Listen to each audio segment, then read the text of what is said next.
for Dunkley. Thank you, Speaker. My question is to the Minister for Government Services. What new information has been brought to the attention of government in relation to deficient procurements identified by the Watt Review and by other reviews of government services procurement? Give the call to the Minister for the Disability Insurance Scheme and the Minister for Government Services. Thank you. Members will recall that on November the 24th last year, I updated the House on disturbing reports in the Age Sydney Morning Herald about how the former member for Fadden, Stuart Robert, used his status as a federal MP to assist undeclared Canberra lobbying firm Synergy 360 sign up corporate clients.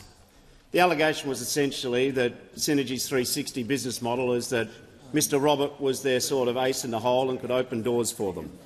Following these revelations, two agency heads initiated the Watt Review of procurement practices led by eminent former public servant Dr Watt.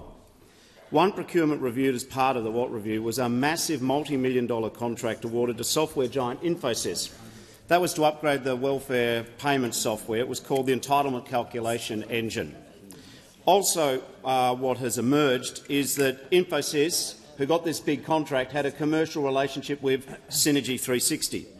Now, the ECE procurement was meant to transform the way welfare services were delivered in this country, and Infosys and its subsidiaries have been paid $126 million to do this. But after multiple delays and problems, Infosys never delivered what they promised.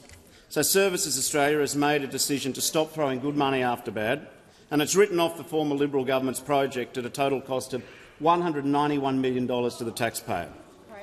But today, in the SMH and Age, there are reports that Stuart Robert frequently met with Infosys, beginning in September 2018 when he was Assistant Treasurer, and then as a recycled Cabinet Minister after 2019. And furthermore, in documents tendered to Mr Hill's committee, the Joint Committee of Public Accounts and Audit, by Infosys, it's revealed that on no less than 11 occasions Mr Robert met with Infosys with no probity advisor or APS representative in attendance. And at least 6 of these meetings, miraculously, Synergy 360 was in attendance. Now, we know from Infosys' testimony at the public hearing that Infosys, who got $126 million from the former coalition government, paid Synergy 360 $16 million. Of course, the other thing that we've learned here is that somewhat decently of Synergy 360, in 2017 they gave Mr Roberts' chief fundraiser in Queensland, Mr Margerrison, whereabouts unknown, they gave him a free 20% share of the lobbying company. So now this is where we're at.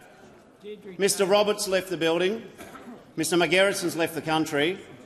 There's been $191 million splashed up against the proverbial wall of taxpayers' money.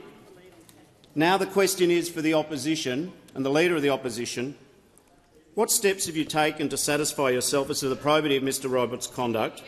Have you asked the Queensland LNP where Mr Margerrison is, and is he still an LNP member? And will you repudiate Mr Roberts' conduct?